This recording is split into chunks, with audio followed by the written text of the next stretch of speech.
का जो निर्णय है बहुत अच्छा निर्णय है। उससे क्या है कि शासन के निर्देशानुसार राजस्व कार्यों को समय सीमा में किया जाए और लोगों को जो भी उनका अधिकार है, नामांतरण है, सीमांकन है, बंटवारा संबंधी कार्य उनकी समय सीमा में हो। देख रहे हैं सीट पूरी खाली पड़ी है, कोर्ट में कोई नहीं है। यहाँ पे जितने लोग हैं सब परेशान हैं यहाँ पे। और चूंकि साहब अब सीट पर है तो निस्संदेह इनको फायदा मिलेगा, इनके प्रकरणों की सुनवाई होगी, इसलिए शायद इनके चेहरे भी खिले हुए हैं कि चलिए अब साहब तो मिलेंगे। नमस्कार, मैं हूं ब्रजेंद्र मिश्रा, आप देख रहे हैं news trap online.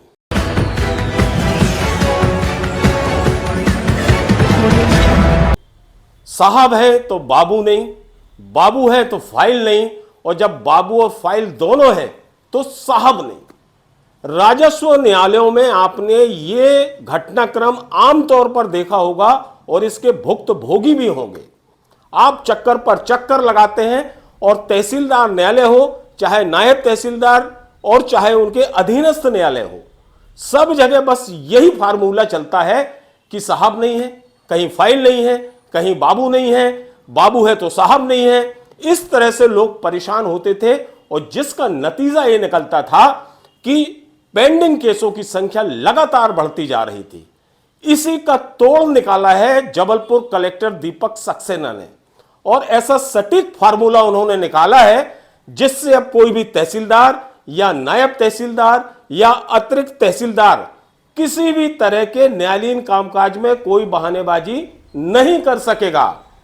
Madhya Pradesh में यह पहली व्यवस्था है, नया सेटअप दीपक सक्सेना की बदौलत उन्होंने ऐसा बेहतरीन सेटअप लॉन्च कर दिया है जिससे न केवल संबंधित राजस्व अधिकारियों को अपने काम करने ही पड़ेंगे, बल्कि पूरे टाइम अपने ऑफिस में मौजूद भी रहना पड़ेगा और इसका फायदा मिलेगा सीधे सीधे पक्षकारों को।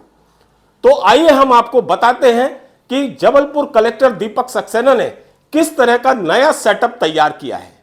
अब उन्होंने दो तरह की व्यवस्थाएं कर दी हैं, एक न्यायिक कार्य करने वाले अधिकारी और दूसरा गैर न्यायिक कार्य करने वाले अधिकारी। न्यायिक कार्यालय में काम करने वाले अधिकारी का मतलब यह है कि जितने भी केसेस चल रहे हैं रेवेन्यू के, राजस्व के, उसके लिए वो संबंधित अधिकारी, चाहे वो तहसीलदार हो, चाहे प्रभारी तहसीलदार हो, चाहे अतिरिक्त तहसीलदार हो, चाहे नायब तहसीलदार हो, उसे सुबह 10 बजे से शाम 6 बजे तक सिर्फ कोर्ट के केसों के लिए अपने दफ्तर में मौजूद रहना पड़ेगा। और गैर न्यायिक कार्य करने वाले, गैर न्यायालयीन जो कर्मचारी अधिकारी हैं, वो उनकी अलग व्यवस्था की है। ऐसे 14 राजस्व अधिकारी उन्होंने चिन्हित किए हैं जो न्यायालय के अतिरिक्त काम करेंगे। मसलन किस तरह का काम? प्रोटोकॉल वाले, कानून व्यवस्था, लॉ एंड ऑर्डर के कार्यक्रम, इनमें वो अपना पूरा समय देंगे। आप तो जानते हैं कि लाइन ऑर्डर हो, चाहे प्रोटोकॉल हो, चाहे कोई तोड़फोड़ की कार्रवाई हो या कोई नेता मंत्री संतरी इनका आगमन हो, तो इसमें रेवेन्यू डिपार्टमेंट के अधिकारियों को जाना पड़ता था और समय बहुत लगता था, और खास तौर पर तहसीलदार, नायब तहसीलदारों को तो जाना ही पड़ता था, जिसका असर उनके न्यायालयीन काम में पड़ता था। तो कलेक्टर दीपक सक्सेना ने इस मामले को बहुत गंभीरता से लिया और उन्होंने दो तरह की व्यवस्थाएं कर दी। एक, न्यायालयीन कार्य करने के लिए तहसीलदार, नायब तहसीलदार की अलग उनने पदस्थापना कर दी, और दूसरा प्रोटोकॉल और लॉ एंड ऑर्डर में जो काम करने वाले हैं उनके लिए अलग व्यवस्था कर दी।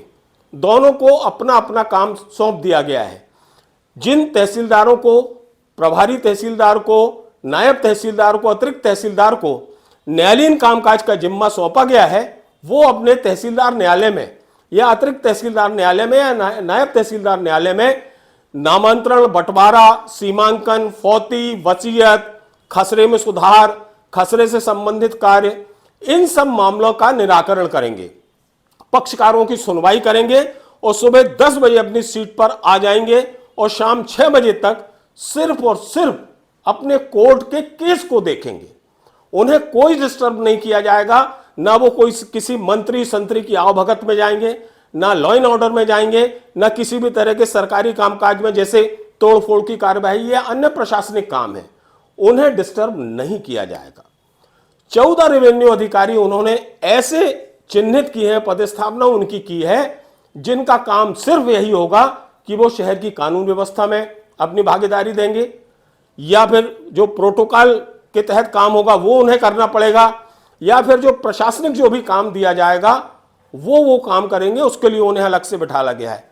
मतलब ये हुआ कि अब गैर न्यायिक काम करने वाले जिन अधिकारियों को बिठाया गया है उनकी ड्यूटी सिर्फ इसी बात के लिए रहेगी कि उन्हें कोर्ट के केसों की कोई सुनवाई नहीं करना, उन्हें तो सिर्फ जो काम उन्हें सौंपा गया है प्रोटोकॉल वाला, कानून व्यवस्था का और तमाम, उसकी जवाबदारी उनकी रहेगी और उन्हें सिर्फ उसी काम में ध्यान देना पड़ेगा। इसके लिए उन्होंने शहरी और ग्रामीण क्षेत्र के जो एडीएम है उनके मार्फत से एसडीएम को यह जवाबदारी दी है कि वो थाना क्षेत्र आवंटित करें और जो भी इस 14 राजस्व अधिकारियों में शामिल हैं उनमें प्रभारी तहसीलदार, नायब तहसीलदार, प्रभारी अधीक्षक भू अभिलेख, लैंड रिकॉर्ड, इन्हें कार्यपालिक मजिस्ट्रेट के अधिकार और उत्तरदायित्व दिए गए हैं ताकि वो अपना काम पूरी ईमानदारी से और पूरे पावर और अधिकार के साथ कर सकें।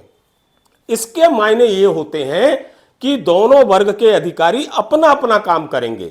इसके पहले तक होता यह था कि यही तहसीलदार, यही प्रभारी तहसीलदार, यही नायब तहसीलदार, यही अतिरिक्त तहसीलदार मंत्री, मुख्यमंत्री या तमाम प्रोटोकॉल, लॉ एंड ऑर्डर के काम में इन्हें ड्यूटी करना पड़ती थी। अब आप सोचिए, ड्यूटी भले ही 2 घंटे की हो, तोड़ फोड़ की कार्यवाही हो, प्रशासनिक कोई काम हो, प्रोटोकॉल हो, कानून व्यवस्था हो, भले ही 2 घंटे 3 घंटे की ड्यूटी हो, लेकिन साहब एक बार जो दफ्तर छोड़कर निकले तो साहब उस दिन का दिन खत्म, और पता चला उस दिन की थकान के कारण साहब दूसरे दिन भी नहीं आए। तो स्थिति यह होती थी कि वहां उनके कोर्ट न्यायालय में लोग चक्कर लगाते थे और सिर्फ पेशी पर पेशी मिल जाती थी उन्हें, और इस तरह से फाइलों का अंबार लगता जाता था और केस की पेंडेंसी बढ़ती जाती थी।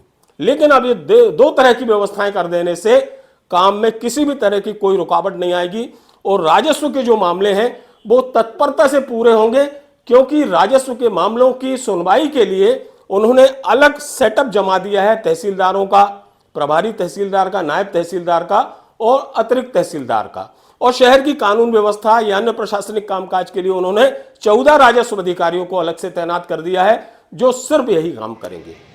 इस तरह से यह व्यवस्था लागू हो चुकी है। हमने शुरुआती पहले ही दिन कुछ तहसीलों का जायजा लिया और देखा कि वहां वास्तव में जो तहसीलदार हैं वो अपनी कोर्ट में टाइम पर बैठे हैं कि नहीं। एक झलक हम आपको दिखाते हैं कि हमने किस तरह से मुआयना किया, देखिए आप। हम आए हैं यहाँ जायजा लेने के लिए आधारताल तहसील में, और आप देखिए कि जो वकील हैं इनके चेहरे में एक अलग मुस्कान है, क्योंकि अब साहब मिलेंगे, अब कोई बहाना नहीं चलेगा। कैसा लग रहा है आपको कलेक्टर साहब का ये जो आदेश है? हम खुश हैं इस आदेश से, उनके फैसले से हमें सही लग रहा है। तहसीलदार संदीप ठाकुर बैठे हुए हैं, आइए हम उनसे बात करते हैं।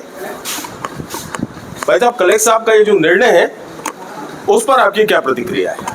सर का जो निर्णय है बहुत अच्छा निर्णय है। उससे क्या है कि शासन के निर्देशानुसार राजस्व कार्यों को समय सीमा में किया जाए और लोगों को जो भी उनका अधिकार है, नामांतरण है, सीमांकन है, बंटवारा संबंधी कार्य उनकी समय सीमा में हो। तहसीलदार रत्नेश ठाकरे बैठे हुए हैं। कलेक्टर साहब की जो व्यवस्था है आप देखिए, यहाँ भीड़ बकायदा लगी है, सारे पक्षकार हैं, और चूंकि साहब अब सीट पर है तो निस्संदेह इनको फायदा मिलेगा। तो सुना आपने, तहसीलदार बड़े खुश हैं कि साहब कलेक्टर साहब ने बहुत अच्छी व्यवस्था की है।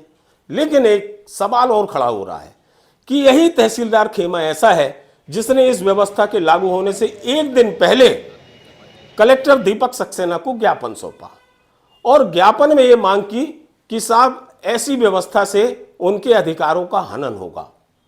तो ये समझ से परे कि एक तरफ ये तहसीलदार खुशी जताते हैं और उसके एक दिन पहले अपना दुखड़ा रोते हैं, लेकिन सच्चाई ये है कि कलेक्टर दीपक सक्सेना ने जो ऐतिहासिक निर्णय के तहत ऐतिहासिक व्यवस्था की है उसका फायदा सीधा सीधा पक्षकारों को मिलेगा, क्योंकि लोग भटक भटक कर परेशान हो गए थे, खासतौर पर तहसीलदार और नायब तहसीलदार के चक्कर में।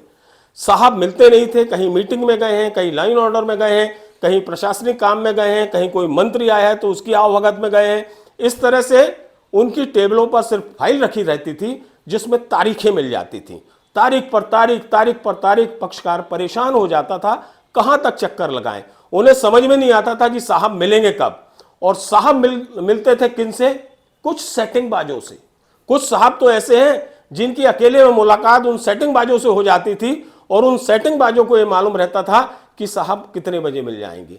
तो ये 2, 5, 10% ऐसे सेटिंग बाज हो सकते हैं, लेकिन 80 से 90% तो पक्षकार ऐसे हैं जो आम तौर पे आम जनता की तरह मिलना चाहते हैं साहब से, लेकिन साहब नहीं मिल पाते थे। कुल मिलाकर इस व्यवस्था से अब ये सारे जो लैकुना है ये खत्म हो जाएंगे, और पक्षकार सुबह 10 बजे से शाम 6 बजे तक अपने तहसीलदार या नायब तहसीलदार से मिल सकेगा, अपनी पीड़ा बता सकेगा, उसके केस की सुनवाई होगी, और उम्मीद की जा सकती है कि इससे जो राजस्व मामले हैं उनका निराकरण बहुत तीव्र गति से होगा, और जिसका सीधा फायदा पक्षकारों को होगा। यही वजह है कि हर पक्षकार, हर व्यक्ति कलेक्टर दीपक सक्सेना की इन प्रयासों की बहुत सराहना कर रहा है, और ये मध्य प्रदेश में पहली व्यवस्था ऐसी है जो जबलपुर कलेक्टर दीपक सक्सेना ने लागू करके एक मिसाल कायम की है।